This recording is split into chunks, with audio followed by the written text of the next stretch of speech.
আজকে রাত্রে কয় রাকাত নামাজ পড়া লাগবে? এইরকম বহু প্রশ্ন আমাদের মতন মাওলানাদের কাছে মানুষ করে। এই নামাজটা আমরা আদায় করব কার জন্যে? নিজের জন্যে না আল্লাহর জন্যে? আমরা যেভাবে নামাজ পড়তেছি মনে হয় যে খুব একটা ভালো কাম করতেছি। যেভাবে পড়তেছি, পড়া লাগবে কিভাবে, পড়তেছি কিভাবে। যাই হোক, এই বিষয়টাকে নিয়ে আমি আলোচনা করব।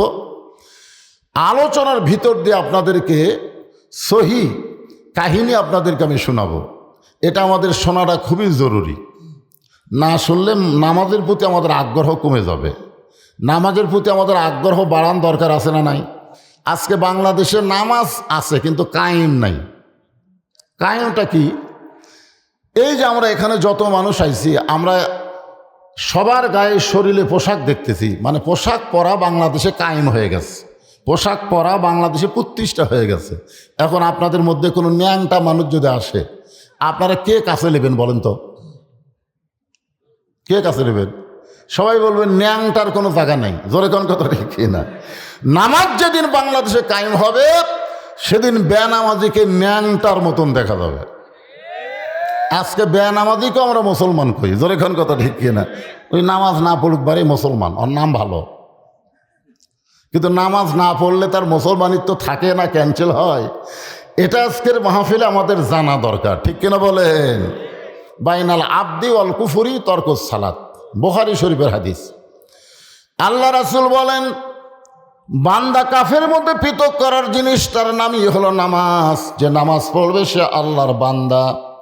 আর বান্দার জন্য আল্লাহ বলেছেন, ফাদখুলি ফি ইবাদি ওয়াদখুলি জান্নাতি।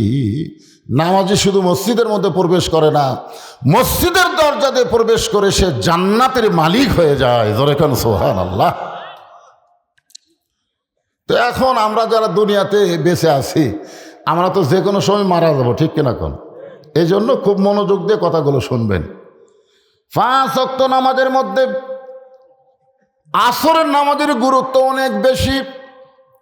আল্লাহ নবী বললেন, সাহাবীরা রে, আজকে আমার জীবনের সবচাইতে গুরুত্বপূর্ণ ওয়াজ তোমাদেরকে আসরের নামাজের পরে শোনাবো। আপনারা বলেন তো, রাসূলের প্রত্যেকটা কথার গুরুত্ব আছে না নাই? কিন্তু এরপরে যদি রাসূল বলে আমি আমার জীবনের সবচাইতে গুরুত্বপূর্ণ ওয়াজ আসরের নামাজের পরে শোনাবো, তখন এই কথার প্রতি সাহাবীদের আগ্রহ বাড়বে না কমবে?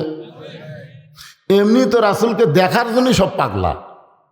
রাসূল যদি বসে থাকে একটা সাহাবীও নড়ে না। আল্লাহ রাসূল বলে, কি ব্যাপার, আমার মুখের দিকে তাকায় থাকো, তোমরা কি বাড়ি ঘরে যাবে না? বলে, হুজুর আপনার সামনে যতক্ষণ বসে থাকি আমাদের কাছ থেকে আল্লাহ দুনিয়া কেড়ে নেয়, আপনার মহব্বতে, আল্লাহর মহব্বতে আমরা পাগল হয়ে যাই। জোরে করে সুবহানাল্লাহ। আল্লাহ রাসূল বললেন, মান রাআনি হাক্কান ওয়াজাবাত লাহু শাফাআতি ইয়াউমাল কিয়ামাহ। কেউ যদি ঈমানের দৃষ্টিতে আমার চেহারা একবার দেখতে পায়, আল্লাহ তার জন্য জাহান্নামের আগুন হারাম বানায়া দেয়। আর সেই রাসূল যদি বলে আমি আমার জীবনের সবচাইতে গুরুত্বপূর্ণ ওয়াজ শোনাবো, নামাজের আগে না পরে? এখানে আপনার কি বুঝলেন? ওয়াজ যতই গুরুত্বপূর্ণ হোক, নামাজের চাইতে গুরুত্ব নেই। আগে নামাজ, তারপরে ওয়াজ। এখন আপনারা কারা কারা মাগরিব এশা নামাজ পড়েননি? আপনারাই ভালো বুঝতেছেন। যারা মাগরিব এশার নামাজ না পড়ে ওয়াজ শুনতেছেন, আমার ওয়াজের মধ্যে আপনারা শুনছেন, শোনেননি? পাগড়ি পরে নামাজ পড়লে 70 গুণ সওয়াব বেশি। লোকটা পাগড়ি পরেই নামাজ পড়ে, কিন্তু একদিন মসজিদের কাছে গিয়ে দেখে পাগড়ির কথা মনে নেই। এখন চিন্তা করে, পাগড়ি বাড়িতে আনবার গেলে তো জামাত ফেল হবে, আবার পাগড়ি ছাড়াও তো নামাজ পড়া যাবে না, 70 গুণ সওয়াব। ইচ্ছা করে জামাত ফেল দিছে। ফেল দিয়ে মসজিদের ভিতরে একলা একলা লুঙ্গি খোলা মাথার পাগড়ি বান্ধা নামাজ শুরু করছে। লুঙ্গি খোলা মাথার পাগড়ি বান্ধা সওয়াবের আশায় নামাজ শুরু করছে। ইতিমধ্যে এক লোক মসজিদের মধ্যে ঢুকে দেখে পরনে কাপড় নাই, কিন্তু মাথার পাগড়ি, 5 হাত মারছে লাত্তি। ওই লাভটা বলে, ভাই আমারে মারিস কেন? বলে তোর লুঙ্গি, বলে তোর চোখ নাই মাথায়।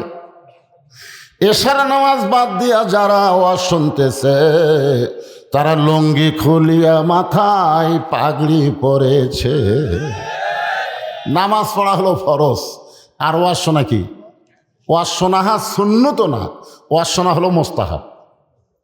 কেউ যদি সারা জীবনে একটা ওয়াজ নাও শোনে তার আমল নামায় কোনো পাপ হবে না, কিন্তু এক ওয়াক্ত নামাজ যদি বাদ দেয়, মান তারাকা সালাতু মুতাম্মিদান ফাকাত কাফারা, আল্লাহ রাসূল বলেছেন ইচ্ছা করে এক ওয়াক্ত নামাজ যারা বাদ দিল তারা অবশ্যই কাফের হয়ে গেল। এখনও যারা মাগরিব এশার নামাজ পড়েন নাই, দ্বিতীয় বক্তা বলে গেল যে আপনারা আজকে মোনাজাতে তওবা করবেন, ফজর থেকে যেন এক ওয়াক্ত নামাজ বাদ না যায়। এই নিয়ত করার সঙ্গে সঙ্গে যত নামাজ পড়েননি না পড়ার গুনাহ আল্লাহ মাফ করে দিবে। জোরে কান সুবহানাল্লাহ। ইন্নামাল আমালু বিন্নিয়াত, নিয়তের উপরে আল্লাহ কর্মের প্রতিফল দান করে। যারা মাগরিব এশা পড়েননি তারা কি নিয়ত করবার পারেন যে ফজর থেকে আমরা নামাজ বাদ দিব না, তাহলে মসজিদের উন্নতি হয়ে গেছে? জোরে কোন কথা ঠিক কথা কন না কেন? হ্যাঁ, মসজিদের উন্নয়ন মানে কি? 3 তলা 4 তলা করা? মসজিদের উন্নয়ন মানে মুসল্লি বেশি হওয়া। আল্লাহ রাসূল বলেন আসরের নামাজের পরে আমি আমার জীবনের সবচাইতে গুরুত্বপূর্ণ ওয়াজ শোনাবো। প্রত্যেক দিন সাহাবীরা আসরের নামাজের আজান দিলে ধীরে ধীরে আসতেন, কিন্তু আজকে হযরত বেলাল যখন আজান দিয়েছে প্রত্যেকটা সাহাবী দৌড়ে দৌড়ে মসজিদের ভিতরে ঢুকতেছে, কারণ যত আগে বসা যাবে তত গুরুত্বপূর্ণ ওয়াজ শোনা এবং বোঝা যায়। আপনার বলতে শ্রোতা সামনে বসার পিছনে বসা দুইটা সমান? সামনে কাতারে নামাজ পড়া আর পিছনে কাতারে নামাজ পড়া দুইটাই সমান? মসজিদের ভিতরে নামাজ পড়া আর বারান্দায় নামাজ পড়া দুইটা সমান? কখনোই সমান নয়। আল্লাহ রাসূল বলেছেন সামনে কাতারের ফজিলত যদি আমি বলে দেই তাহলে সামনে কাতারে মুসল্লি আসার জন্য মারামারি শুরু হবে। এ কথার দ্বারা রাসূল কি বুঝালেন? সামনে কাতারে ফজিলত কম না বেশি? আপনারা কোন কাতারে চান্স নেন? সামনে। অনেক মুসল্লি মসজিদে আগে এসেও মসজিদের ভিতরে ঢোকে না, বাইরে ঘুরঘুর করে।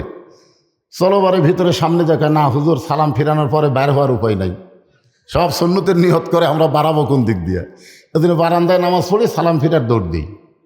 এরকম কিছু মুসল্লি আছে না নাই? হ্যাঁ।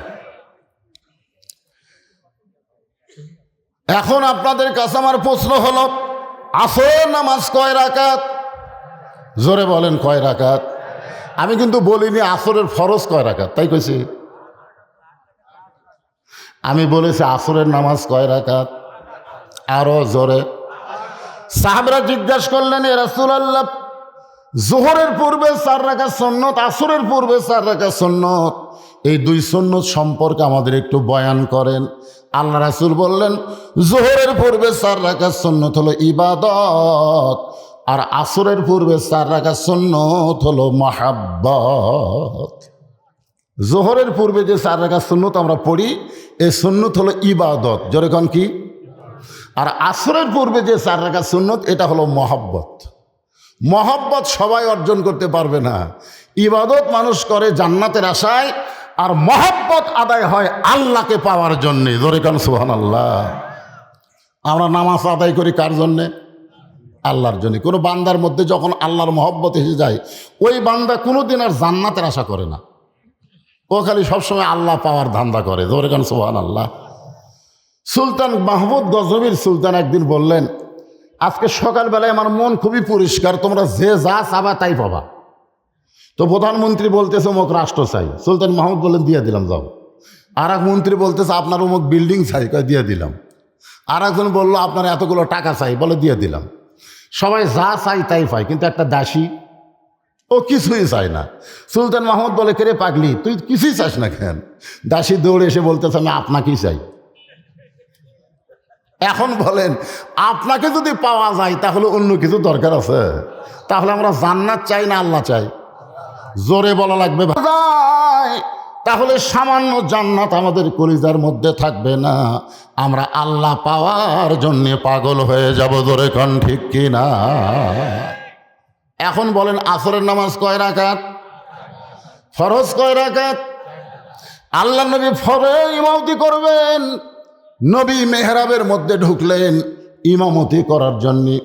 মসজিদের সামনে ইমাম যেখানে দাঁড়ায় তার নাম হলো মেহরাব। জোরে কন, তার নাম কি? আচ্ছা, মেহরাব কি জন্য তৈরি করা হয়েছে? এটা বাংলাদেশের অনেক মুসল্লি জানে না। মসজিদে কোবা, যারা মসজিদে কোবা দেখছেন, ওখানে 2 রাকাত নামাজ পড়লে আল্লাহ একটা ওমরা হজের সওয়াব দিয়ে দেয়। জোরে কন সুবহানাল্লাহ। কিন্তু মসজিদের কোবার কিন্তু মেহরাব নাই। মসজিদের কোবার কি নাই? মেহরাব নাই। আর মসজিদে নববীর মেহরাব আছে। কারণ মসজিদ নববীতে মেহরাব তৈরি করার ইতিহাস হলো, আল্লাহ রাসূল জোহরের ইমামতি করতেছেন। জোহরের কোন নামাজের? এমন সময় আল্লাহ তাআলা ফেরেশতা জিবরাইলকে পাঠায় দিয়া নামাজের মধ্যেই কোরআনের আয়াত ওহী নাজিল হয়েছে। আল্লাহর নবীকে আল্লাহ জানাইলেন, ইয়া আইয়ুহান নাবিয়্যু হারজিল মুমিনিনা আলাল কিতাল। ওগো নবী, যারা আপনার পিছনে দাঁড়িয়ে নামাজ পড়ে কাতারবদ্ধ হয়ে, তাদেরকে শুধু মুসল্লি বানালে হবে না, তাদেরকে আর্মি হিসাবে গড়ে তুলতে হবে। কি হিসাবে?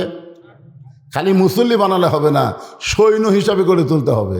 কারণ যে কোনো সময় মক্কার কাফের মদিনা আক্রমণ করতে পারে। আর মদিনা যখন মক্কার কাফের আক্রমণ করবে, তখন দোয়া দিয়া, দরুদ দিয়া, নামাজ দিয়া আপনি মদিনা রক্ষা করতে পারবেন না। ওই কাফের বেঈমানদের বিরুদ্ধে যুদ্ধ করা লাগবে। জোরে কান সুবহানাল্লাহ। এই আয়াতটা নাজিল হয়েছে নামাজের ভিতরে। তা আল্লাহ রাসূল নামাজ শেষ করে যখন সাহাবীদের সামনে বললেন, সাহাবীরা, আজকে নামাজের মধ্যে একটা আয়াত আল্লাহ নাজিল করলো। সাহাবীরা তো শোনার জন্য পিড়াপিড়ি করলো, হুজুর তাহলে আয়াতটা কি? আল্লাহ রাসূল বললেন, ইয়া আইয়ুহান নাবিয়্যু হারজিল মুমিনিনা আলাল কিতাল। সব সাহাবী বুঝবার পারল, কিন্তু একজন সাহাবী, একে সামনে কাতারে যিনি নামাজ পড়ে, আবু বকর রাদিয়াল্লাহর ডান পাশে, আবু বকর রাদিয়াল্লাহর ডান পাশে নামাজ পড়ে, ওই সাহাবী রাসূলের কাছে গিয়ে বললেন, ইয়া রাসূলুল্লাহ, এই নামাজের মধ্যে আল্লাহ যে আয়াত নাজিল করলো আপনার উপরে, এই আয়াত তো গন্ডগোলের আয়াত। যেরকম কিসের আয়াত? গন্ডগোলের আয়াত। গন্ডগোল মানে কি? বাতিলের সঙ্গে যুদ্ধ করা লাগবে, এ আয়াত আল্লাহ নাজিল করেছে। আর এই টুপিওয়ালা, জুব্বাওয়ালা, পাগড়িওয়ালা বলতেছে এটা না গন্ডগোলের আয়াত। নবী কয়, কি রে, সামনে কাতারে নামাজ পড়ে, 1 হাঁটু দাড়ি, মাথায় টুপি, পরনে জুব্বা, আবু বকর রাদিয়াল্লাহু ডান পাশে দাঁড়ায়, এই বলতেছে এটা গন্ডগোলের আয়াত। তাহলে কে? ইসলামী আন্দোলনকে, বাতিলের বিরুদ্ধে লড়াইকে, হক কথা বলাকে যারা গন্ডগোল বলবে, এরা আসলে কে জানার দরকার আছে না নাই? দরকার আছে না নাই? আল্লাহ নবী যখন বললেন এরা কে, কে, সঙ্গে সঙ্গে আল্লাহ পাক জানাইলেন, ওয়ামিনান নাসি মাইয়াকুলু আমান্না বিল্লাহি ওয়া বিল ইয়াউমিল আখিরি ওয়া মা হুম বিমুমিনিন। বিশাল ইজতেমা হয়ে গেল। কেউ বলতেছে 1 কোটি, কেউ কয় 60 লাখ, কেউ কয় 90 লাখ। তারা মুমিনি না, তারা হলো টাটকা মোনাফিক। যেরকম তারা কি, এই বাংলাদেশে বাতিলের বিরুদ্ধে হকের আন্দোলনকে যারা গন্ডগোল কয়, এরা হলো মোনাফিক। যেরকম এরা কি, আরো জোরে, মোনাফিক নামাজ পড়বে, মোনাফিক রোজা করবে, মোনাফিক মাথায় পাগড়ি পরবে, মোনাফিক খালি আল্লাহর দল করবে না। এই গোপনে গোপনে সব দলের মধ্যে আছে। আমি নিরপেক্ষ ভাই, আমার কোনো দল নাই, ওই টাটকা মোনাফিক। যে বলে আমার কোনো দল নাই, স্বয়ং আল্লাহও নিরপেক্ষ না। আল্লাহ নিরপেক্ষ? কোরআনের আয়াত তার সাক্ষী। আল্লাহ বলতেছেন, অমাইয়াবতাগি গায়রাল ইসলাম দীনান ফালাই ইউকবালা মিনহু। ইসলাম ছাড়া অন্য কোনো ধর্মকে যদি গ্রহণ করে, আল্লাহ বলেছেন সেইটা কবুল করা হবে না। আল্লাহর কাছে একমাত্র কবুলযোগ্য ধর্মের নাম কি? সবাই জবান খুলে বলেন, কি আমার কথা না কোরআনের কথা? তো কোরআনের সঙ্গে আপনারা কি একমত না দ্বিমত? তাহলে আল্লাহর পছন্দনীয় ধর্মের নাম কি? ইন্না দীনা ইনদাল্লাহিল ইসলাম। তাহলে আল্লাহ ইসলামের পক্ষে। যতগুলো ধর্ম পৃথিবীতে আছে, একটা ধর্মের পক্ষে আল্লাহ না। জোরে কোন কথা ঠিক কিনা? তাহলে আল্লাহ কি নিরপেক্ষ? তো আল্লাহ যদি পক্ষ নেয়, আপনি নিরপেক্ষর কথা বলেন কেন? বাংলাদেশে একটা মানুষই নিরপেক্ষ, যে মানুষটা হলো হিজড়া। জোরে কোন কি? হিজড়া হচ্ছে নিরপেক্ষ, ওই মরদও না নারীও না, ই হচ্ছে নিরপেক্ষ।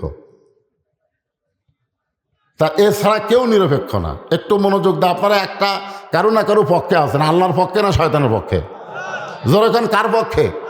কারা কারা আল্লাহর পক্ষে, কোরআনের পক্ষে? দুই হাত তুলে আবার আল্লাহকে দেখান, লিল্লাহ তাকবীর। হাত নামান, হাত নামান। আসরের নামাজের পরে আল্লাহর নবী মেহরাবের মধ্যে ঢুকতেছেন। এই মেহরাবটা হলো অস্ত্র রাখার জায়গা। জোরে কোন কি রাখা? ওই মেহরাবের মধ্যে সাহাবীরা নামাজ পড়ে আসার সময় কেউ লাঠি আনে, কেউ বর্ষা আনে, কেউ তরবারি আনে, ওইটার মধ্যে রাইখা আল্লাহর নামাজ আদায় করে। কাফেরেরা ভুলকি মারা কয়, ওরে বেটা রে, এরা তো সেই মরদ। আসলে দোয়া দরুদ দিয়ে কাম হয় না, এটা আমার জীবনেও প্রমাণ। রাত 2টার সময় আমার ড্রাইভার আমাকে বলতেছে, হুজুর নামেন।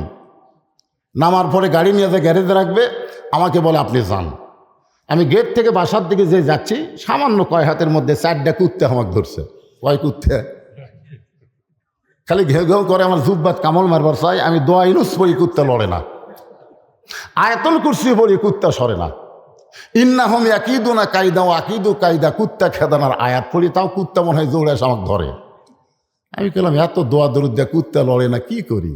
তখন আমার ইমান বলতে, তো হুজুর তোমার মুখত খালি দোয়া আছে, হাতত লাঠি নাই। লাঠি থাকলে দোয়া লাগতো না, এক কুত্তার পাশাত বাড়ি মারলে বাকি 3টা এমনি দৌড় মারতো। তোর এখন কথা ঠিক না? আজকে মুসলমানের মুখত দোয়া আছে, কিন্তু বাতিলের বিরুদ্ধে লাঠি নাই। খালি দোয়া রোয়া শুনবেন, দোয়ায় 6 লাখ বাংলাদেশ, কাম হচ্ছে না। আজকে লাইলাতুল মেরাজে আমাদেরকে জানতে হবে কোন দোয়ার জন্য রাসূল এসেছিলেন এবং আমাদেরকে কি শিক্ষা দিয়েছেন, জানার দরকার আছে না নাই? দরকার আছে না নাই? আসরের নামাজ শেষ করে আল্লাহর নবী জীবনের সবচাইতে গুরুত্বপূর্ণ ওয়াজ শোনানোর জন্য মেহরাবের মধ্যে ঢুকলেন। মেহরাবের ভিতর থেকে একটা থলিয়া বের করলেন। থলিয়া মানে ব্যাগ। থলিয়া মানে কি? ওই ব্যাগের ভিতর থেকে একটা জিনিস নবী টেনে টেনে বের করতেছেন। সাহাবেরা তাকায় দেখেন, জিনিসটার কিছুই না, জিনিসটা হলো আল্লাহর নবীর পরনের একটা জুব্বা। ওসমান গনি বলে, রাসূলুল্লাহ জীবনে কত জুব্বা দেখলাম আপনার পরনে, আজকে যেই জুব্বা আমাদেরকে দেখাইতেছেন, এই জুব্বাটা গুরুত্বপূর্ণ ওয়াজ, আপনি কেমনে বলবেন? আল্লাহ রাসূল বলে, ওসমান এজলেস, তুমি বসে যাও। ওসমান রাদিয়াল্লাহু যখন বসে যায়, রাসূল বললেন, এই জুব্বা দুনিয়ার সাধারণ কোনো জুব্বা নয়। এই জুব্বা পরে কাবার পাশে আমি ঘুমাইয়াছিলাম, ফেরেশতা জিবরাইল আমাকে ঘুম থেকে চেতন করে জমজমের কূপের পানি দিয়ে ওযু করানোর পরে এই জুব্বা পরে আমি বোরাকের পিঠে চললাম। এই জুব্বা পরে বাইতুল মুকাদ্দাসে আমি 2 রাকাত নামাজের ইমামতি করলাম। বাইতুল মুকাদ্দাস বোঝেন আপনারা? সুবহানাল্লাহ তো বলেন। এখন ইহুদিরা জুতা পাঁত দেয় বাইতুল মুকাদ্দাসের মধ্যে ঘুরতেছে। আজকে অনেক জুম্মা হয়ে গেল, ফিলিস্তিনের মুসলমানেরা বাইতুল মুকাদ্দাসে জুমার নামাজ পড়তে পারতেছে না। জোরে কোন কথা ঠিক কিনা ভাইজান? বাংলাদেশে বসে আছেন, ফিলিস্তিনে কি হচ্ছে আমাদের টেনশন নাই। রাসূল বলেছেন, কুল্লু মুসলিমুন ইখওয়া, প্রত্যেকটা মুসলমান ভাই ভাই। আপনার দেহের কোনো জায়গায় যদি মশা কামড় দেয়, আপনি বুঝবার পারেন না? এজোর এখন পারেন কি পারেন না? পায়ের গোড়াত মশায় কামড় দিলে আপনি চমকে ওঠেন কেন? পৃথিবীর যেখানেই মুসলমান আছে একটা দেহের মতো আমরা। পৃথিবীর কোনো জায়গায় মুসলমানকে হত্যা করলে কোনো মুসলমান চুপ থাকতে পারে না। অন্তত ফিলিস্তিনের মুসলমানের পক্ষে থাকার কারণে ইসরায়েলের পণ্য বয়কট করতে বাধ্য হবে। জোরে কোন কথা ঠিক কিনা? এই কয়েকদিন আগে ভারত 400 বছরের পুরাতন বাবরি মসজিদ ভাঙ্গা ওই জায়গায় রাম মন্দির তৈরি করলো। কি ভারতে কি মন্দির বানানোর জায়গা নাই? আপনারা বলেন তো, ভারতে কি মন্দির বানানোর জায়গা নাই? তাহলে মন্দির বানানোর জায়গা থাকলে মসজিদ ভাঙ্গে ওই জায়গায় মন্দির বানালো কেন? কি জন্য বানালো? তাহলে ভারত মসজিদ ভাঙ্গে মন্দির বানালো, আর আপনি সে ভারতের বিপক্ষে কিছুই বলবেন না? মুসলমানের বাচ্চা হলে আপনার ঘরে ভারতের কোনো চ্যানেল চলতে দেওয়া যাবে না। জোরে কোন কথাটি কথা কন না কেন? যে মেয়েরা আমার ওয়াজ শোনার জন্য বসে আছে, আসতে একজন কয়, হুজুর পর্দালে ওয়াজ করেন, মানে পর্দা মানে ফাতেমার ওয়াজ করলে কি? ওরা শুনবি, ফাতেমার ওয়াজ শুনবি, আর স্টার জলসা জি বাংলা দেখবি। ইয়ার কি মারতিছে? এই ইয়ার কি আল্লাহ পছন্দ করে না? জোরে কোন কথা কন না কেন? আপনি মুসলমানের বাচ্চা, আপনার ঘরে ভারতের চ্যানেল চলবে কেন? আপনি বয়কট করে দেন। ভারতের কোনো পণ্য না খায় থাকবে, বাংলার মুসলমান কিনবে না, কারণ বাবরি মসজিদ ভাঙ্গে মন্দির বানাচ্ছে। জোরে কোন কথা ঠিক কিনা? এটা হলো মুসলমানের ঈমান, এটাই হলো ঈমান। ভারত যে মালগুলা বাংলাদেশে সাপ্লাই করে, ডেরি মিল্ক, ছোট বাচ্চা করে খিলাচ্ছেন, খিলেন, কিছুদিন পরে দেখবেন ভাত খাবি না, মোবাইল দেখা ছাড়া। জোরে কোন কথা ঠিক কিনা? কেন ওটা খিলাবেন আর রুচি কমে যাবি। তো রুচি কমে গেলে খাবার দিলে খালি কান্দে, তখন মোবাইল চালু করে দেয়। শয়তান করে যাক, আসল জিনিস চালু করছে, এবার ওর ভিতরে চালু হয়ে গেছে। আমাদের বাংলাদেশের সন্তানেরা মোবাইল না দেখে ভাত খায় না।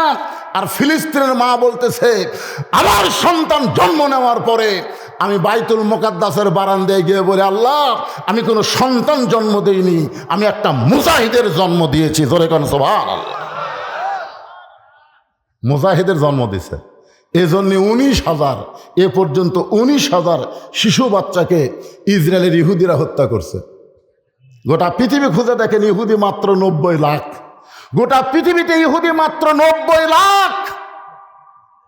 আর গোটা পৃথিবীতে মুসলমান হলো 215 কোটি। 215 কোটি এখন হিসাব। 215 কোটি মুসলমান যদি পেশাব করে দেয়, ইসরায়েল ভেসে যাবি। জোরে কোন কথা ঠিক? কথা কন না কেন? খালি যদি পেশাব করে দেয় ভেসে যাবি রে। আর আজকে মুসলমানের আমরা কি করতেছি ভাইজান? লাইলাতুল মিরাজে একটু মনোযোগ দিয়ে শুনবেন। আল্লাহ নবী যেই মসজিদের মধ্যে 2 রাকাত নামাজের ইমামতি করেছে, ওই মসজিদের কথা আল্লাহর কোরআনে আছে না নাই? তাহলে আমার সঙ্গে যারা পারেন তারা পড়বেন, আর যারা না পারেন তারা চুপ করে শুনবেন। কারণ যখন কোনো কারি কোরআন পড়বার না পারলে চুপ করে শোনার কথা আছে না নাই? ওয়াইযা কুরিয়াল কুরআন ফাসতামিউ লাহু ওয়া আনসিতু লাআল্লাকুম তুরহামুন। আল্লাহু আকবার।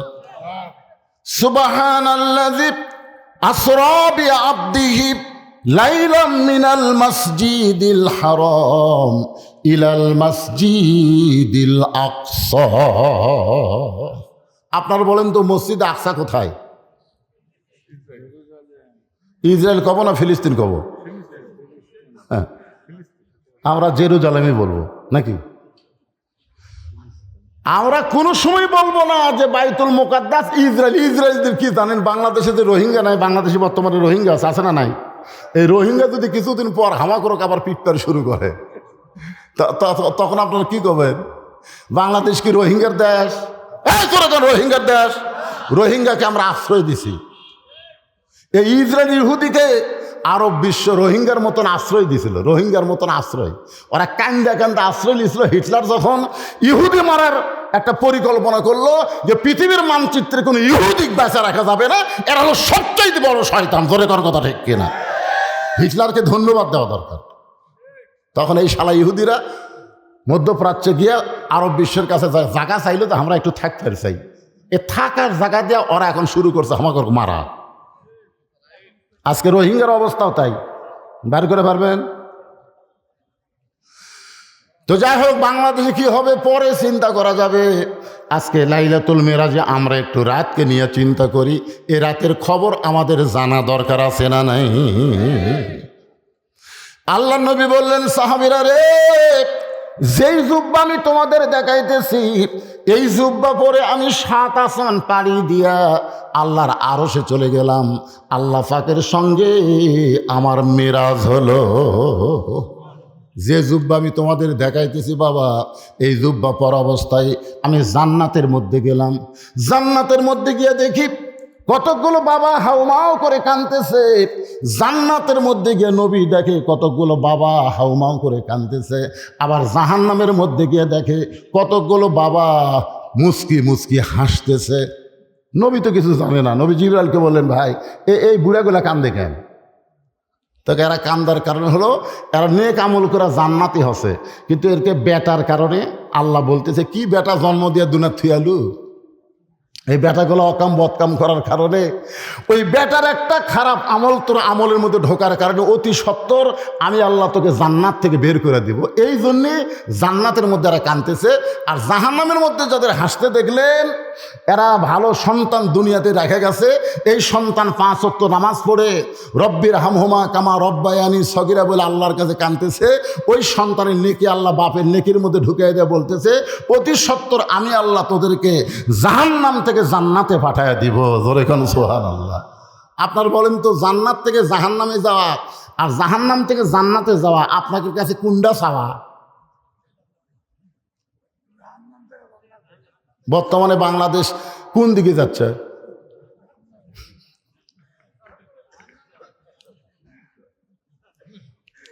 দেশাইল কলিকাল ভেড়া চাটে বাঘের গাল, আসল কথা বললে হুজুর মৌলবাদী রে, আসল কথা বললে হুজুর ধরা পড়বি রে।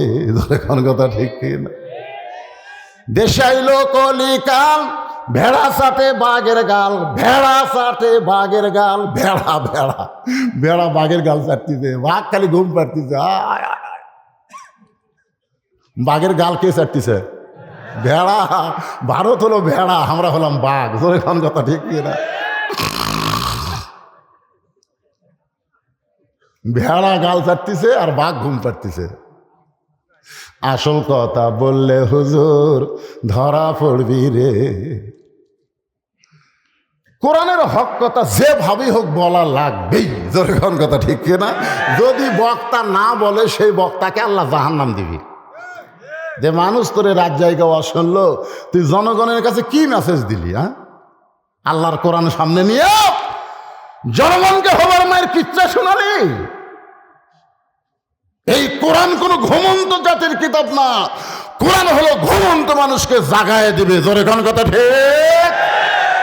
অনুনাজ্জিলু মিনাল কুরআনি মা হুয়া শিফাউ ওয়া রাহমাতুল লিল মুমিনিন। আল্লাহ নবী বললেন আমি লাইলাতুল মেরাজ পাড়ি দিয়া দুনিয়াতে আসলাম। দুনিয়াতে আসার পরে এই জুব্বাটা আমি যত্ন করে রাইখা দিলাম। এই জুব্বাটা অত্যন্ত পাওয়ারফুল একটা জুব্বা, যেই জুব্বা পর অবস্থায় আল্লাহর সঙ্গে আমার দেখা হয়েছে। ধরে কারণ সুবহানাল্লাহ। যেই জুব্বা পরে জান্নাতে জাহান্নামে গেলাম, যেই জুব্বা পরে সমস্ত নবী রাসূলের ইমামতি করলাম, এই জুব্বাটা আমি আর কোনোদিন গায়ে দেই নাই। এইটা যত্ন করে রাইখা দিয়েছি। আমি নবী বলতেছি আমি আর বেশি দিন দুনিয়াতে থাকবো না, আমি আর বেশি দিন দুনিয়াতে থাকবো। তাই বলে মনে করেন না নবী মরে গেছে, এটা আবার মনে করেন না দুনিয়াতে থাকবো না। কতগুলো বেয়াদব নবীর শানে মৃত্যু কয়। আপনারা বলেন তো নবীর শান, শান বোঝেন? নবীর মর্যাদার কাছে মৃত্যু বলা যাবে? এ কথা কন না কেন? আকীদা দুরস্ত করেন। নবীর শানে মৃত্যু বলা যাবে না। আল্লাহ রাস্তায় যারা জীবন দিছে তাদেরকে আল্লাহ মৃত্যু বলা নিষেধ করেছে। কোরআনে আছে না নাই? আল্লাহ কোরআনে বলেন ওয়ালা তাকুলু লিমান ইউকতালু ফি সাবিলিল্লাহি আমওয়াতুন বাল আহইয়াউ ওয়ালাকিন লা তাশউরুন। আল্লাহ রাস্তায় যারা জীবন দিল, আল্লাহ বলতেছে তাদেরকে মৃত্যু বলো না, আমি আল্লাহ বলতেছি তারা জীবিত। তাহলে আল্লাহ রাস্তায় যারা জীবন দেয় তাদেরকে যদি মরা বলতে আল্লাহ নিষেধ করে, তাহলে নবীর শানে মরা বলা যাবে? তাহলে আমার সঙ্গে সকলে বলবেন ইসলামের আলো জ্বলায়া দিয়া নবী ঘুমায়া আসেন সোনার মদিনায়। আপনারা কেউ বলতে পারবেন যে ময়রা আসেন সোনার মদিনায়? পারবেন? বাংলাদেশে এক শয়তান কছে নবী ময়রা নাকি পচে আছে। ইউটিউব খুঁজলে দেখবেন এইরকম বক্তাও বাংলাদেশ আছে। ইসলামের পতাকা উড়ায়া দিয়া নবী শুইয়া আসেন সোনার মদিনায়। আল্লাহর নবী বললেন আর দুনিয়াতে আমি বেশি দিন থাকবো না, আমি চলে যাব এত দামি জুব্বা নিয়ে আমি যাব না। এই জুব্বা আমি তোমাদের মধ্যে কাউরে না কাউরে দিয়া যাব। সরলা করে ঘর, এই দামি জুব্বা নিয়ে আমি যাব না। এই জুব্বা তোমাদের মধ্যে কাউরে না কাউরে দিয়া যাব। প্রত্যেকটা সাহাবী জুব্বার দিকে একবার তাকায় আর নিজের দিকে একবার তাকায়।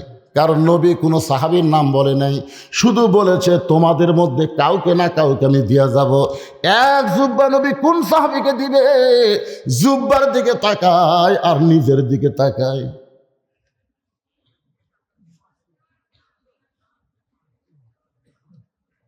আবু বকর রাদিয়াল্লাহু চিন্তা করতেছে, জুব্বা মনে হয় আমাকে দিবে।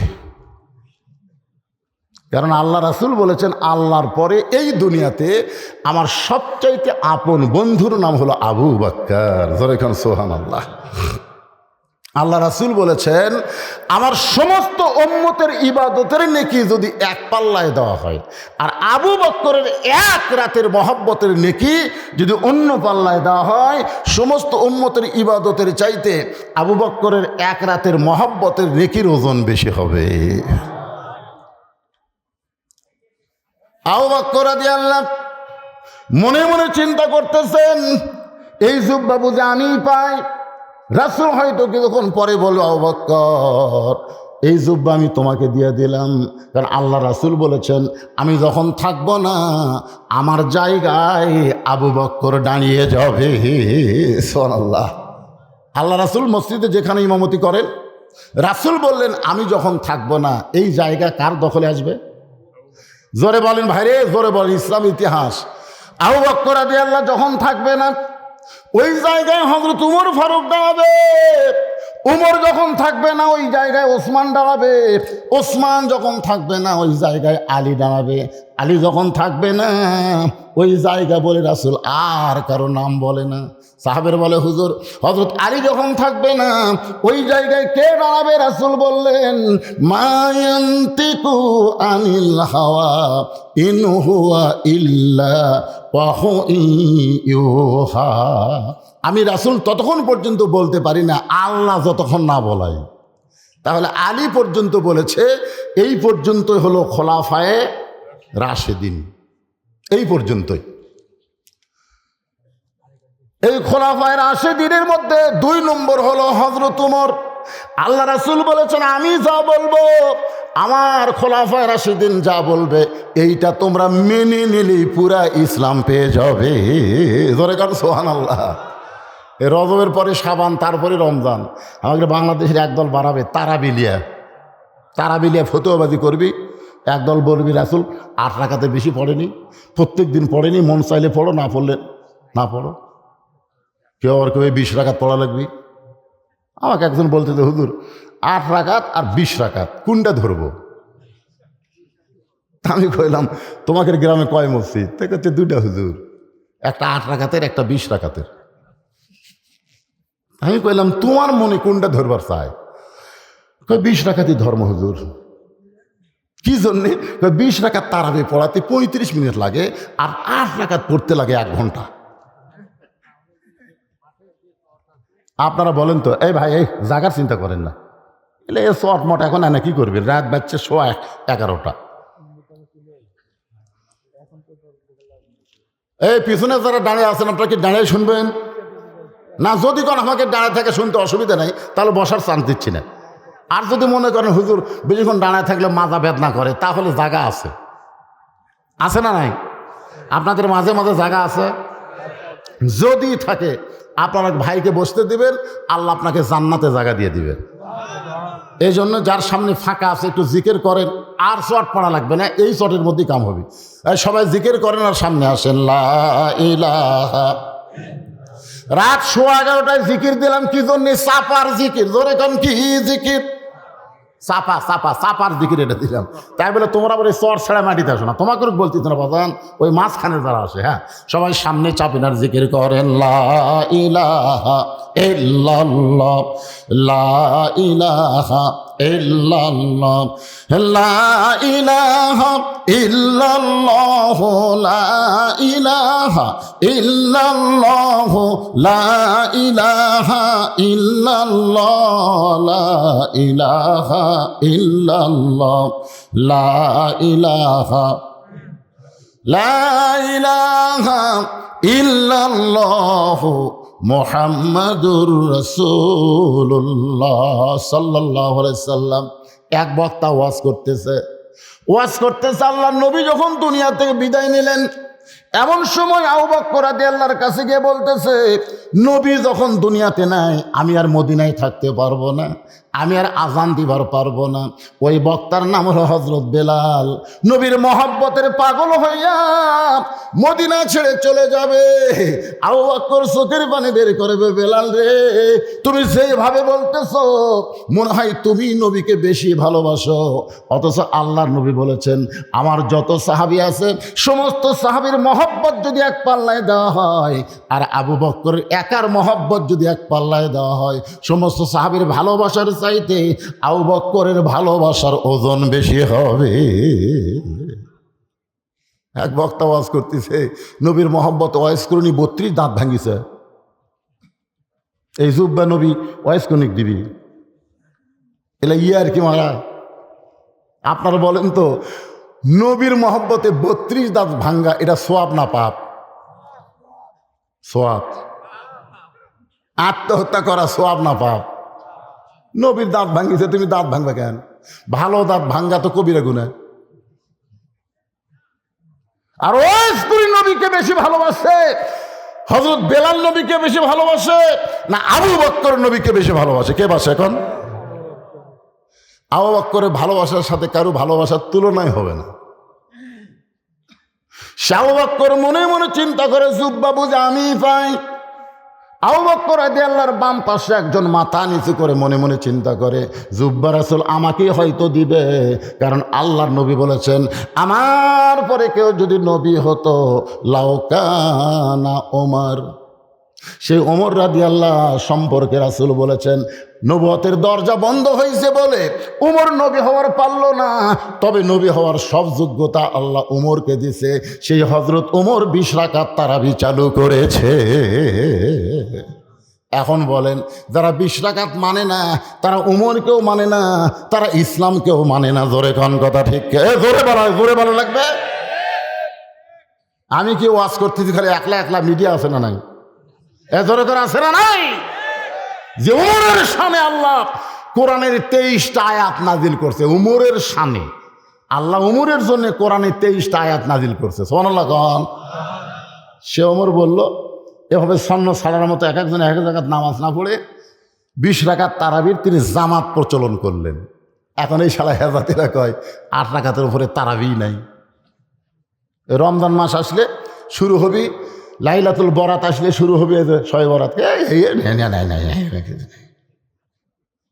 খালি ফতোয়াবাজি করে। মুসলমান যা একটা আমল করতেছিল সে আমল থেকে আস্তে আস্তে মুসলমানকে সরানো হচ্ছে। জোরে কোন কথা ঠিক কিনা ভাইজান?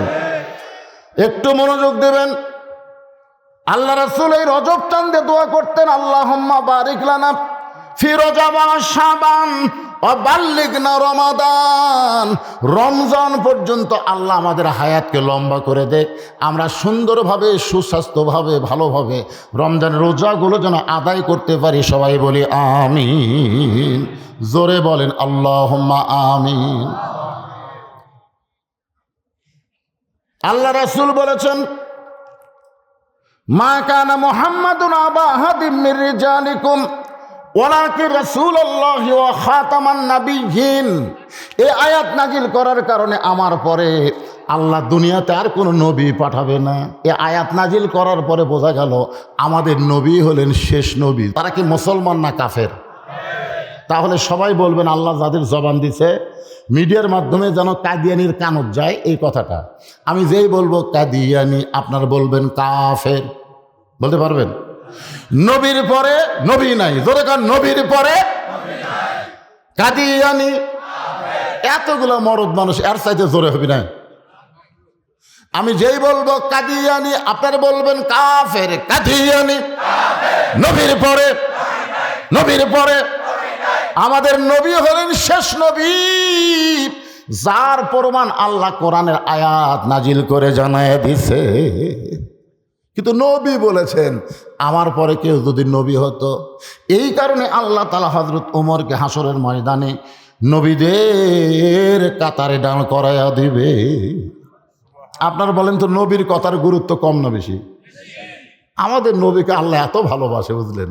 এই ভালোবাসার কারণে হযরত ওমরকে আল্লাহ তাআলা হাসরের ময়দানে নবীদের কাতারে দাঁড় করাই দেবে। যেই নবীর প্রথম থাকবে দাউদ আলাইহিস সালাম, ওই নবীর 2 নম্বরে হযরত ওমর, 3 নম্বরে থাকবে সুলাইমান। আল্লাহর যতগুলো নবী দুনিয়াতে আইছে সমস্ত নবীরা হলো বুদ্ধিমান। সমস্ত নবীরা কি? আর চালাক নবী হলো মাত্র কয়জন? 1 জন না 2 জন? জোরে বলেন কয়জন? 1 জনের নাম হলো মূসা কালিমুল্লাহ, আর একজন নবীর নাম হইল সুলাইমান। আজকে আমাকে অনেকে বাচ্চাদের দোয়া পড়ায় নিল, হুজুর একটু দোয়া করেন তো, অস্থির। আসলে সিজার করে যে বাচ্চা হয় ওই বাচ্চা দোয়া দরুদ দিয়ে কাম হয় না, কারণ 2 দিন পরে বাচ্চা নর্মালে হবে, কিন্তু মা অধৈর্য হওয়ার কারণে আর পেট কাটা লাগবে। পেট কাটা দেখে বাচ্চা ঘুমের মধ্যে আছে, ডাক্তাররা কয় কে রে পেট তো কাটলে, আমি তো চেতন নাই, আর কী করা হয়? তখন পেটের মধ্যে বের করে নার্সক বলে একটা ঘুরান দে, তখন পেটের তো বের করে এইরকম একটা ঘুরান দেয়। এই ঘুরান দিলেই বাচ্চা এই যে মাথার ঝাঁকি খায়, এই ঝাঁকি খাওয়ার কারণে ওরকম যতই দোয়া দরুদ পড়ে ফুদান কাম হবে না। আগে শোনা লাগবে এই বাচ্চাকে নর্মালি হসে না সিজার করে। যে সিজার করে হয় কোনো দোয়া দরুদে কাম হবে না, কেন হওয়ার পরে ঝাঁকি খাচ্ছে। ধরে কারণ কি খাচ্ছে? সেই ঝাঁকি তার মাথা শেষ। যদি আপনার সন্তান সকালে মুখস্থ করে বিকালে ভুলা যায়, বিকালে মুখস্থ করে রাতের বেলা আর মনে নেই, ওই সন্তানের ডান হাতে এই 2 সালাক নবীর নাম আরবিতে যদি লেখে 21 দিন বান্দা দিবার পারেন, 2 নবী রুহানি তাওয়াজ্জুর ওসিলায় আল্লাহ সন্তানের মাথার জেহানি শক্তি বাড়ায়া দেয়। কোন 2 নবী? হ্যাঁ, মূসা আর সুলাইমান। আরবিতে আবার বাংলা জান লেখেন না, তাহলে কি উল্টে হবে? আরবিতে লেখা লাগবে। এই 2 নবীর রুহানি তাওয়াজ্জু আপনার সন্তানের প্রতি আল্লাহ নাজিল করবে। সালাক নবী মূসা, সালাক নবী সুলাইমান, আর সমস্ত নবীরা হলো বুদ্ধিমান। আমাকে একজন বলল, হুজুর সালাক আর বুদ্ধিমানের মধ্যে পার্থক্য কি? বুদ্ধিমানের ব্যাখ্যা হলো আল্লাহ যা বলছে সাথে সাথেই মেনে নিছে, আল্লাহ যা বলছে সাথে সাথেই। কিন্তু সালাকের ব্যাখ্যা হলো আল্লাহ যা বলছে সাথে সাথে মানেনি, পাল্টা প্রশ্ন করলে মানলে লাভ কি, না মানলে ক্ষতি কি জানবার চাই। মানে যদি লাভ না হয় তা খামাখা মানে লাভ কি? আল্লাহ বলেছেন এই গাছের কাছে যাইও না, আদম নবী বলতেছে যাব না। ওটা যদি মূসা নবীকে বলতো, মূসা ওই গাছের কাছে যাওয়া হবে না, মূসা প্রশ্ন করতো আল্লাহ যে গাছের কাছে যাওয়াই হবে না, সে গাছ জান্নাত রাখো না, না যার কাছে যাওয়া যাবে না সেটা খামাখা রাখা লাভ কি?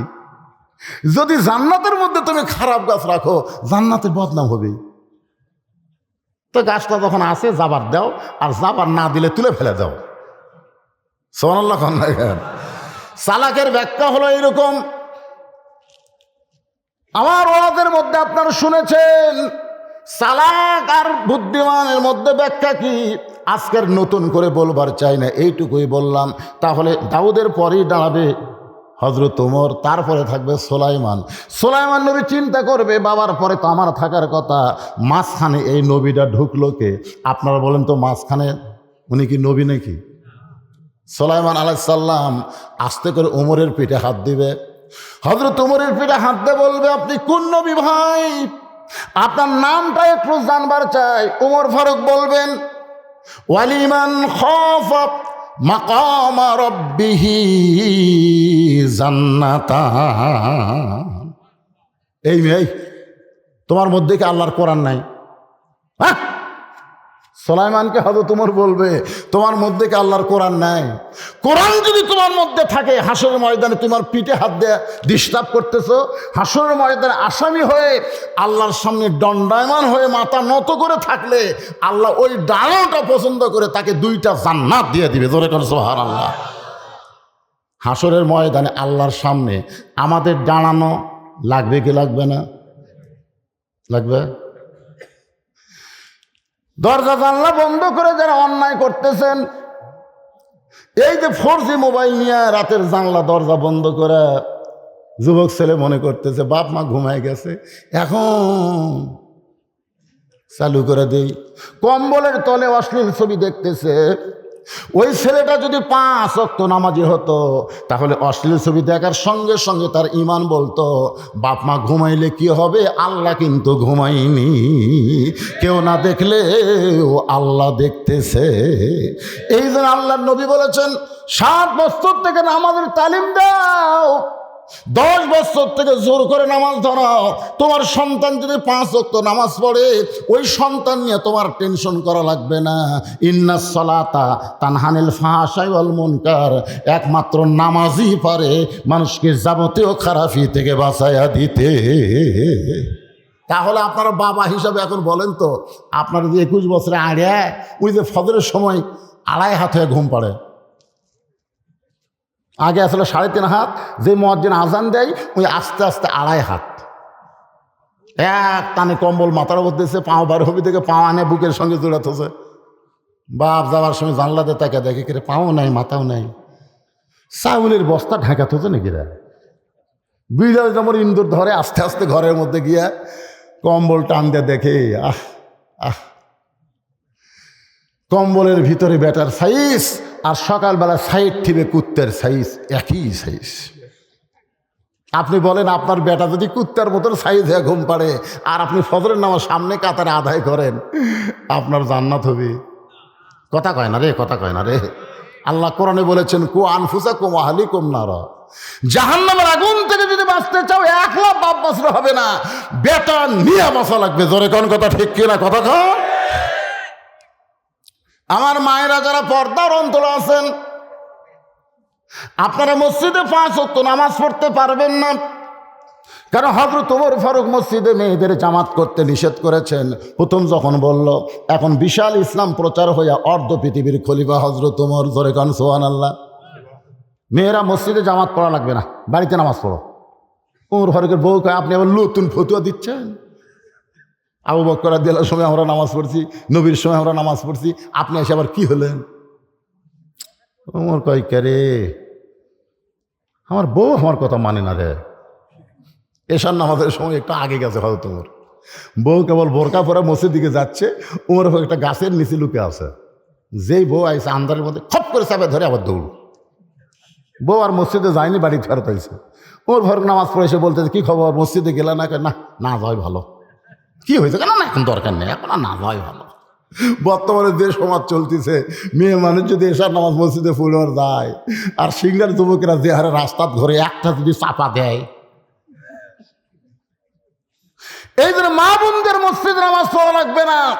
যখন মুয়াজ্জিন আজান দিবে, পুরুষরা জামাতে নামাজ আদায় করবে, ওই সময় যদি মেয়েরা বাড়িতে নামাজ পড়ে, জামাতে নামাজ পড়ার পুরো সওয়াব আল্লাহ তাআলা আমল নামাই দিয়ে দিবে। ধরে কেন সুবহানাল্লাহ।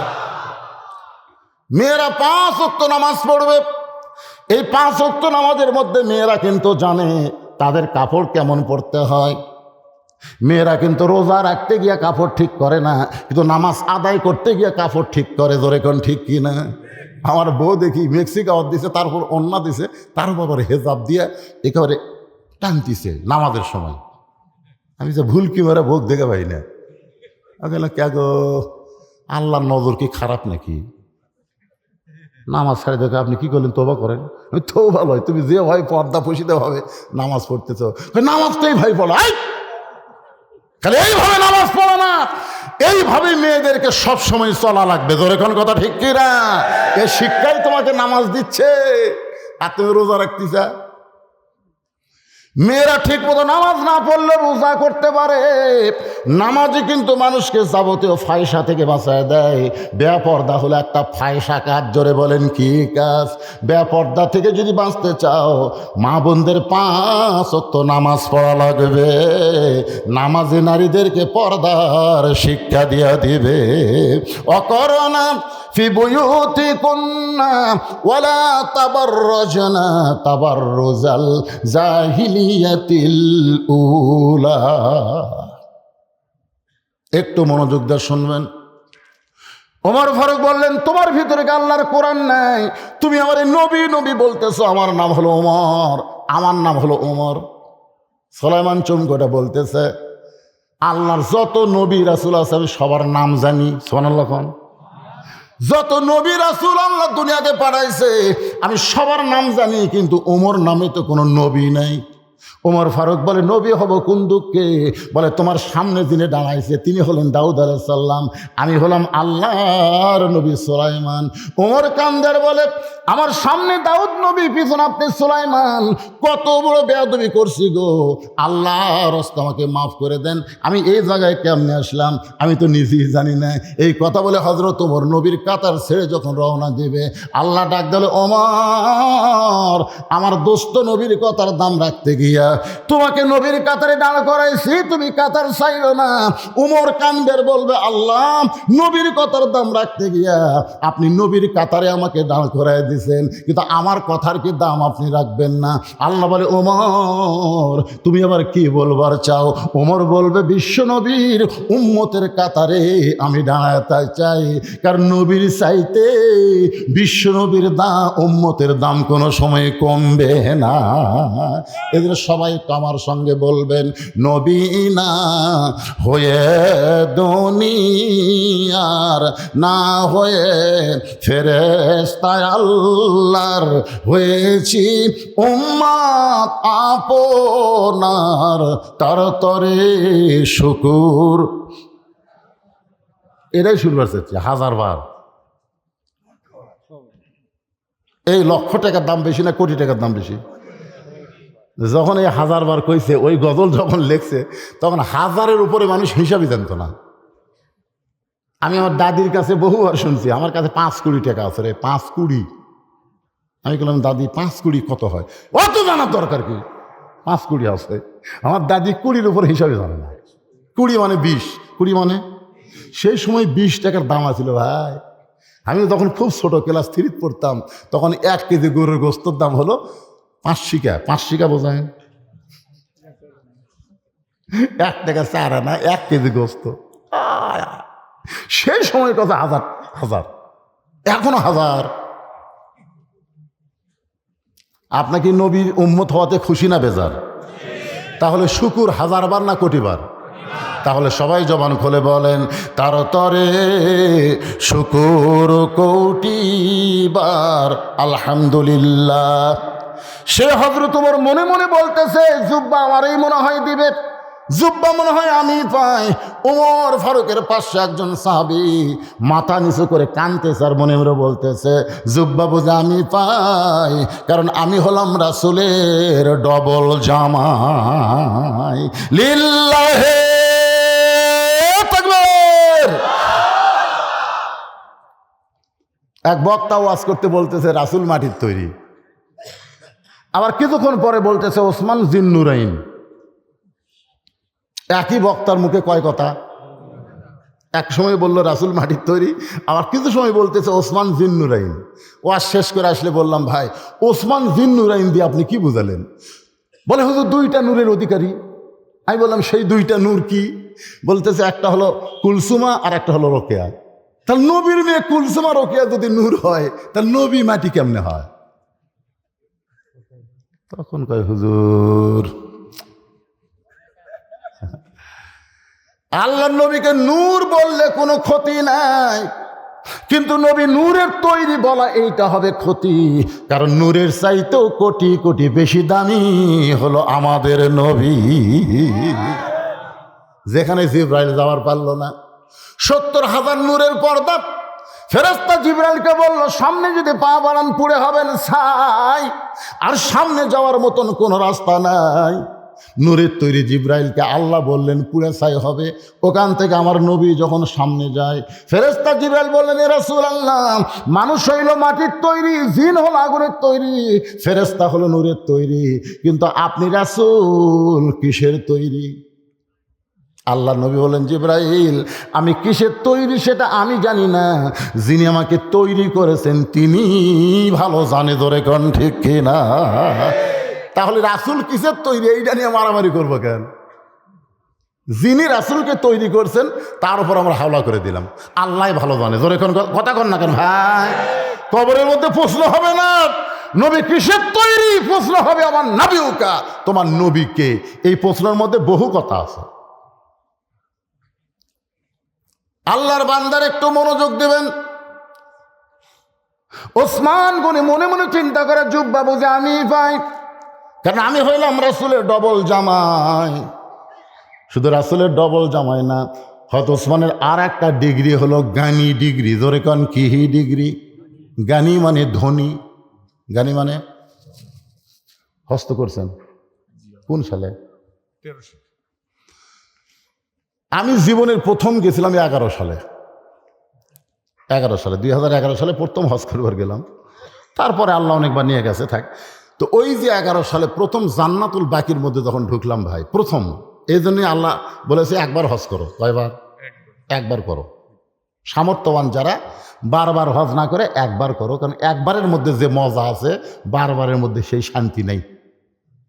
প্রথম আল্লাহর কাবা ঘর দেখার সাথে সাথে আমার দুই চোখ দিয়ে এত পানি ধরা শুরু হলো। আইরে এতদিন যে কাবার দিকে মুখ করে নামাজ পড়লাম, আর সেই কাবা সরাসরি দেখতেছি। হাই রে কান্না ভাই, কানতে কানতে আমার সাথে একজন আমাকে ধরে ফেললো, মানে পড়ে যাচ্ছিলাম। কিন্তু দ্বিতীয়বার যখন কাবা দেখি তখন আর পানি নাই। আর যারা হজের ব্যবসা করে এই শালারা যে সিটার ভাই, ওরা কিন্তু হেরেমের মধ্যে নামাজে পড়ে না। আমি বললাম ভাই রে, এখানে 1 রাকাত নামাজ পড়লে 1 রাকাত নামাজের সব, চলেন হেরের মধ্যে করে। আপনি নতুন আছেন যান, আমরা বারবার এসে আর যাওয়ার মন চায় না। ওটি যায় খালি শালারা টাকার হিসাব করে, কত লাভ হলো কত লাভ হলো। এই সিটারের পাল্লার যান পড়েন না, বুঝলেন? এর আবার মেয়ে মানুষকে হজ করার উৎসাহ দেয়। আল্লাহ রাসূলের টাটকা হাদিস, মা আয়েশা যখন বললেন এ রাসূল আল্লাহ আমি হজে যাবার চাই, রাসূল বলেন আমি তোমার দায়িত্ব নিবার পারবো না। আল্লাহ রাসূল বলেন আমি তোমার দায়িত্ব নিবার পারবো না। মা আয়েশা ছোট বাচ্চার মতন কান্না শুরু করে দিলেন। আল্লাহ রাসূল বলেন আয়েশা, বউ সামলান খুব কঠিন বিপদ।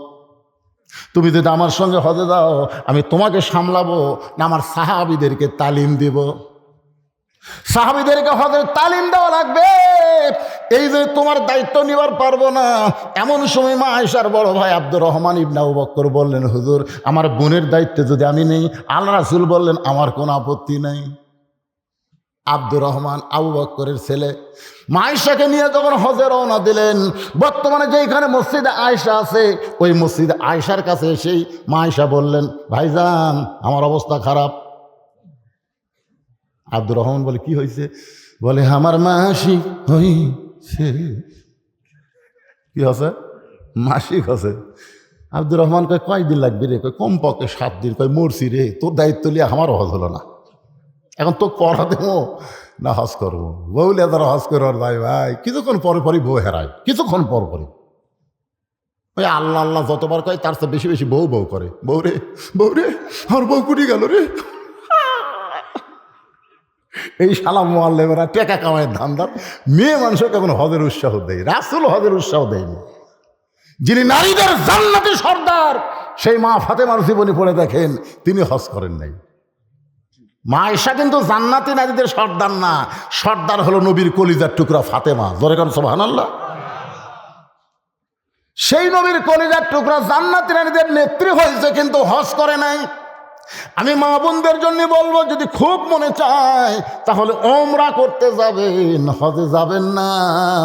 ওমরার মধ্যে তেমন কোনো শয়তানকে পাথর মারা, আরাফার ময়দানে এগুলো কাজ নাই। ওমরা করবার পারবেন, কিন্তু হজ করবার গিয়ে স্বামীর হজটা নষ্ট করবে। একটু মনোযোগ দিয়ে শুনবেন, মন খারাপ করতেছেন। প্রথম যখন জান্নাতুল বাকির মধ্যে ঢুকলাম, বিশ্বাস করেন যেই জান্নাতুল বাকির মধ্যে 10,000 সাহাবী ঘুমায় আছে। আমাদের গোটা বাংলাদেশে একটা সাহাবীও নেই। আমরা ইতিহাস পড়ে দেখি 2টা সাহাবী আসছিল। 2 সাহাবী নদী পথে বাংলাদেশে আসছিল, সাদ ইবনে আবি ওয়াক্কাস আর আব্দুল্লাহ ইবনে জুবাইর। এই 2 জন সাহাবী বাংলাদেশে আসছিল। এরা আবার সিনত যায় আব্দুল্লাহ জুবাইর চলে গেল মদিনাত, আর সাদ বিন আবি ওয়াক্কাস উনি সিনোজাঁটতে গেলেন ইসলাম প্রচারের জন্য, ওখানেই তিনি আছেন। বাংলাদেশে কোনো সাহাবীর কবর নেই। বাইজিদ মুস্তামের কবর কিন্তু চিটাগাং নাই। আমি ওখানে গিয়ে দেখছি, ওখানে তিনি কিছু সময় বসেছিলেন, কারণ বাংলাদেশে মানে বেশি। আমি সিলেটের রাস্তায় দেখলাম একটা কবর আছে, নাম হলো লেদা শাহ। নাম কি? লেদা শাহ। তার কিছু দূর পরে যায় দেখলাম ঘোড়া শাহ। আমি মনে করলাম করি ওটি লেদা শাহ, এটি ঘোড়া শাহ, সামনে আবার কি? তা একজন বললো ভাই লেদা শাহ মানে? লেদা শাহ হুজুর ওই ঘোড়া লাদিয়েছিল, তো সেই ঘোড়ার লাতকে কবর দিয়ে ওটা হচ্ছে লেদা শাহ। আর ঘোড়া এটি মরিছে, কিন্তু ঘোড়া কবর দেয়া হচ্ছে ঘোড়া শাহ। তে ঘোড়ার যাই চড়িছে, তার কবরকে সামনে যান, তাহলে তার কবর পাবেন। আই রে ভাই, যতগুলো মাজার আছে অধিকাংশ আল্লাহর ওলি না, অধিকাংশ হলো ভণ্ড। ধরে কোন কথা ঠিক কিনা? আর এই ভণ্ডের মাজারে গিয়া যা চলতিছে, আর জান্নাতুল বাকির মধ্যে 10,000 সাহাবীর কবর, তারপরেও কোনো ভণ্ডামি নাই। সর্বপ্রথম ঢুকলেই যে কবরটা পাওয়া যায়, সেই কবরটা হলো ওসমান গনির কবর।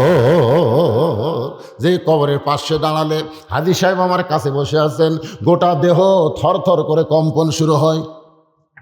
ওসমান গনি এমন একজন সাহাবী, যিনি জান্নাতুল বাকির মধ্যে, আরেকজন সাহাবী হযরত আলী হচ্ছে ইরাকে। আবু বকর উমরের ভাগ্য এতই ভালো, আল্লাহর নবীর পাশে তারা ঘুমায় আছে। কয়জন সাহাবীর কথা বলতেছি? 3 নম্বরে। জোরে কোন কয়জন? তাহলে 3 নম্বর সাহাবী হযরত ওসমান গনি। কবর জিয়ারত করতে গিয়ে দেখি ছোট্ট একটা পাথর তার বুকের মাঝখানে, ওই পাথরের মধ্যে খোদাই করে লেখা আছে ওসমান গনি। গনি মানে হলো ধনী। আল্লাহ কোরআনে বলেছেন আল্লাহু গানিয়ুন ওয়া আনতুমুল ফুকারা, আমি আল্লাহ হলাম ধনী, বাদ বাকি সবাই ফকির। ধনীকে আমরা কি? এটা কি আমার কথা? আল্লাহর কথার সাথে মুখ খোলে না কে? বা মুরব্বী যে এই কি দেখে রে, যে সামনে মুরব্বী কি দেখতেছে? আচ্ছা, আল্লাহ যদি ধনী হয় আমরা কি? আরো জোরে জোরসে বলুন। যারা বলতেছেন না তারা কিন্তু করুণ অবস্থায় মারা যাবেন, আল্লাহর কোরআনের সাথে একমত না দ্বিমত। তাহলে আল্লাহ যদি ধনী হয় আমরা কি? আরো জোরে। পুরুষ মানুষ যদি ফকির হয় তাহলে মেয়ে মানুষ কি? জোরসে বলুন, আরো জোরে। বাংলাদেশে যিনি প্রধানমন্ত্রী তিনি ফকির না ফকুরনি? প্রধানমন্ত্রী। আরো জোরে। আমি কিন্তু প্রধানমন্ত্রী, আপনারা কথা ফকুরনি, অসুবিধা নাই। এই খবর মিডিয়ার মাধ্যমে প্রধানমন্ত্রীর কাছে যদি যায়, প্রধানমন্ত্রী বলবে পলকের এলাকা এ বক্তা কে রে, আমারে ফকুরনি কয়। প্রধানমন্ত্রী খুশি হয়ে বলবে আসল কথাই বলেছে। আমি যখন 5 ওয়াক্ত নামাজের পরে 2 কানা হাত আল্লাহর দরবারে তুলি, আমি ফকুরনি হয়ে আল্লাহর কাছে বাংলাদেশের উন্নয়নের জন্য কান্দি। ধরে কোন কথা ঠিক কিনা? ফকির না হলে কিছু পাওয়া যাবে না।